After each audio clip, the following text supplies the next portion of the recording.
Everybody, I haven't made a video in a long time. I've been totally wrapped up in Christmas. We have a old house. It's on the National Register of Historic Places, and our neighborhood is also on the National Register. Some of these houses are really big, so the neighborhood tends to go crazy for Christmas. We are the Scrooge of the neighborhood with 6 Christmas trees. Yes, 6. So it's a ton to put up, a ton to take down, and you add gifts, baking, and it's my favorite time to do swaps. So I've been really busy.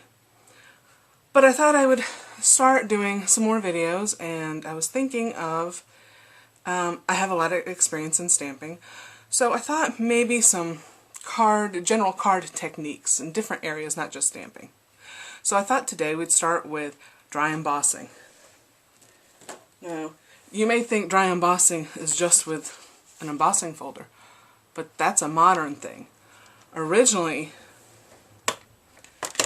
you did it with a light box and a brass stencil. You turn on the light.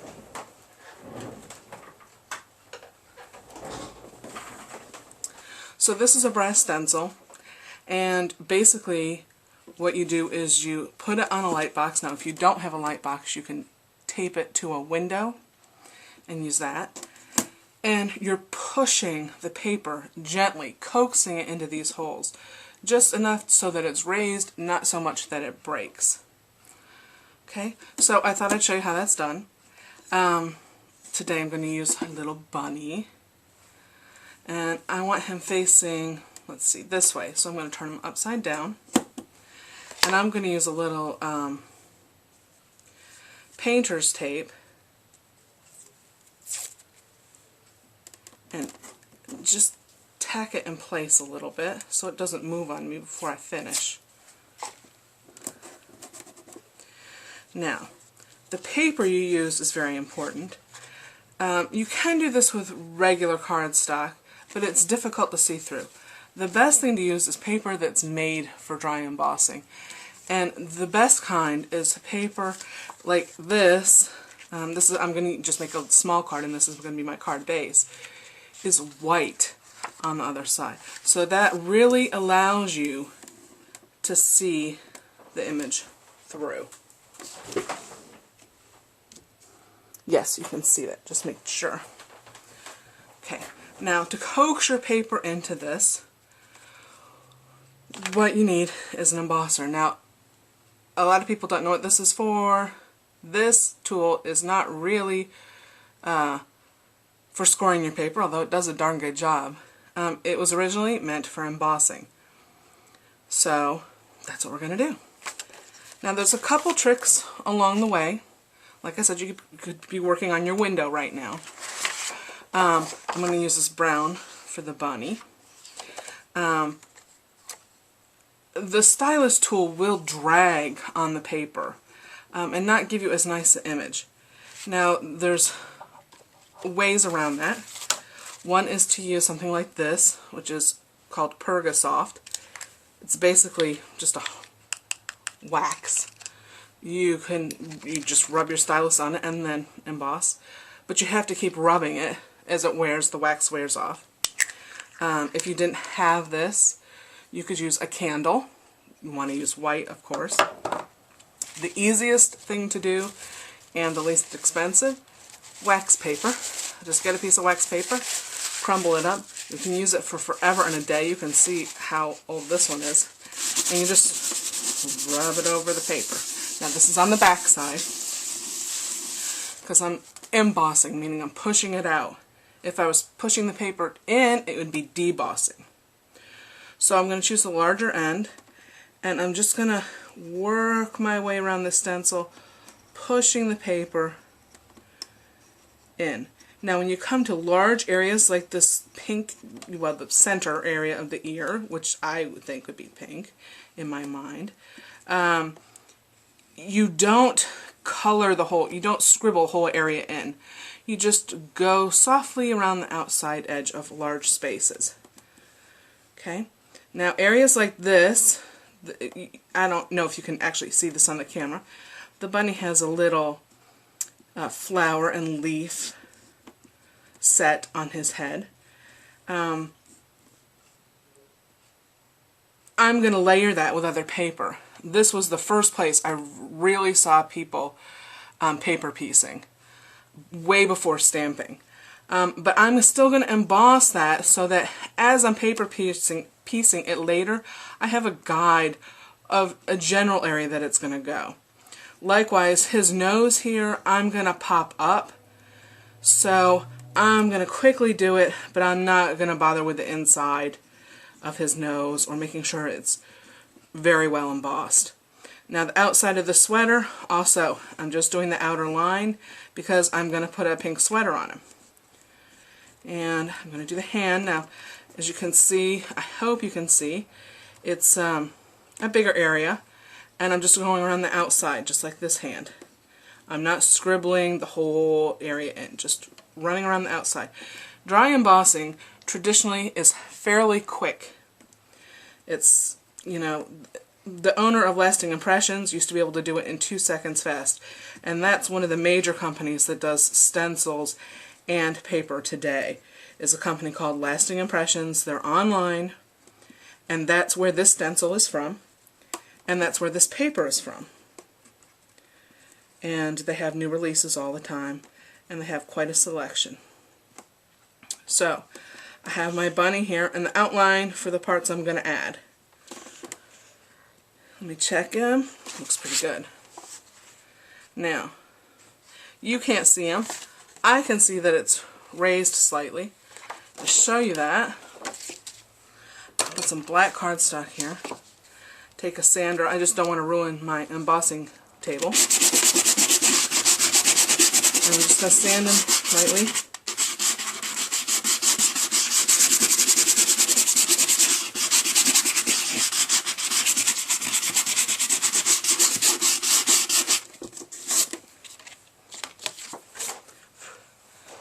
And now, I hope, let me make sure you can see my bunny. Of course, this is where I left open. I'm going to add a sweater, a textured sweater. I'm going to pop his nose up. Now these white areas, you can leave white, or you can add color. You can add colored pencils, you can add chalk. The sanded area has great tooth, which is helpful when adding color. So now I'm going to continue on and do the sweater. So I'm going to leave my stencil in the same way. I want it oriented to the same direction so that my sweater fits. And again, I'm going to take my paper. This is Lasting Impressions. It's just a pattern, a check pattern in pink. It's white on the back so I can see through. This is what I want.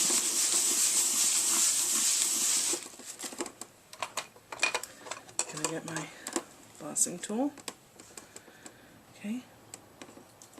And take again the broad end, which is not very broad. And I'm just going to quickly do the ribs of the sweater. I'm going to do the top part of his hand so I know where to cut, like where I'm going to have my boundaries to cut. And if you ever do this for yourself, you'll see what I mean. It's just like playing paper dolls. Now there's a little flower in the middle of the sweater. I am going to put a paper flower there, a little got milk flower.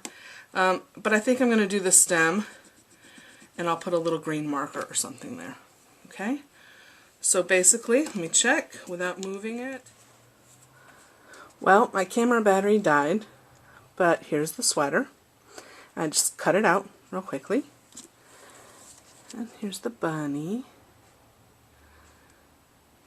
Now we got a few more things to do, and then let's make a card. I need to do the bunny's nose. I'm going to pop that up. Let's put the light box back on. Do it in the corner of my paper to conserve.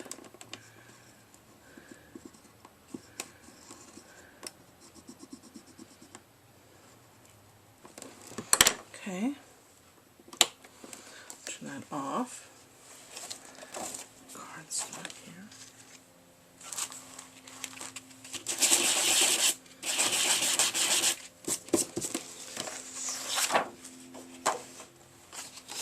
Okay, so here's my just the little nose. I'm going to cut him out.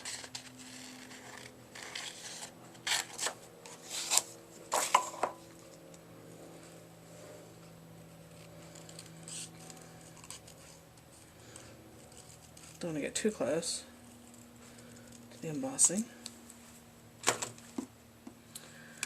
Okay, now let's see. Let's put the sweater on the bunny.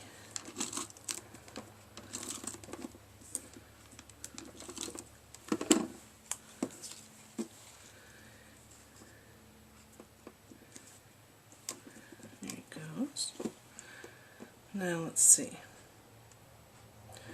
Let me put the rest of the card together so I can get some adhesive on the back with him. I think I'm going to do this layer. And on this part, I think I'm going to put just a piece of white ribbon. I don't want it to unravel. I have one of the new ribbon doohickeys. So I'm going to give that a minute to heat up. Let's see about how much I need to go around. I want plenty of room to tape it down. Maybe right there. Give that a whirl. 1, 2, 3. It's done. Turn it off. What this has done is, if you haven't seen this yet, if you're a fan of Made by Momo, who I haven't seen around lately, she is famous for lighting the edge of her ribbon so that it doesn't unravel. I already had one end done because I did the end of my roll so it wouldn't unravel, but I wanted to do the other one so I could tape this inside and not worry about it someday being a problem. But not only does it cut, it heats, it has a wire in here. The wire cuts your ribbon, but it seals the edge at the same time, so it's never going to unravel. And you don't have to have like a lighter out to do it. So I'm just going to go down here, which I know you can't see. Just running a little adhesive on my card.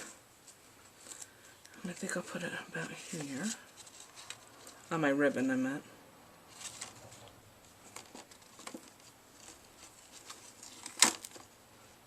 It's not really straight. Okay. Now I'll put some on this side.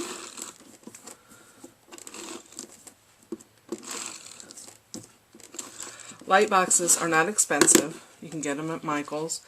They used to have one kind for $15. I had that kind for many years.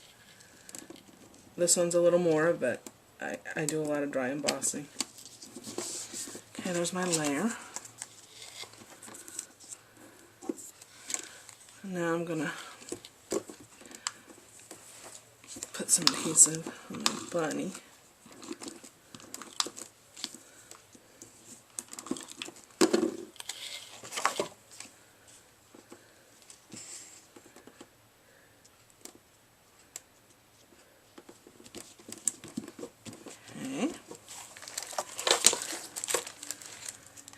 Now I think a pop dot for his nose.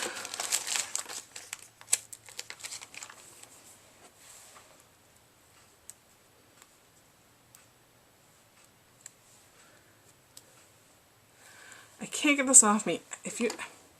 My very first video ever, I gave you a great trick for that.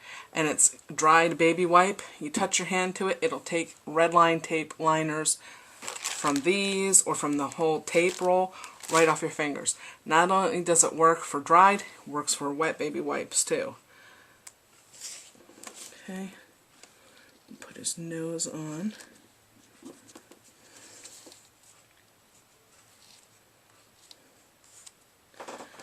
Okay, and so far. Okay, I'm all done. I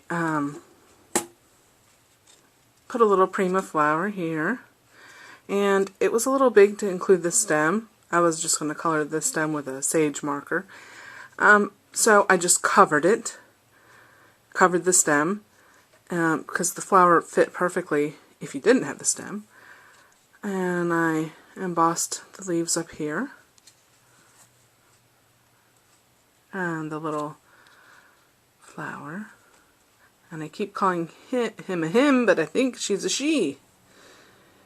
And so this is my card. Now I have made cards with this bunny stencil before and flocked it. If you don't know what flocking is, it's where you add fuzzy material, so the whole bunny would be fuzzy. Maybe we can do that sometime in the future in case you don't know how to do that. And this is was made with using a brass stencil. It's if you've never seen one, that's them. Okay, thanks for watching, and have a great day.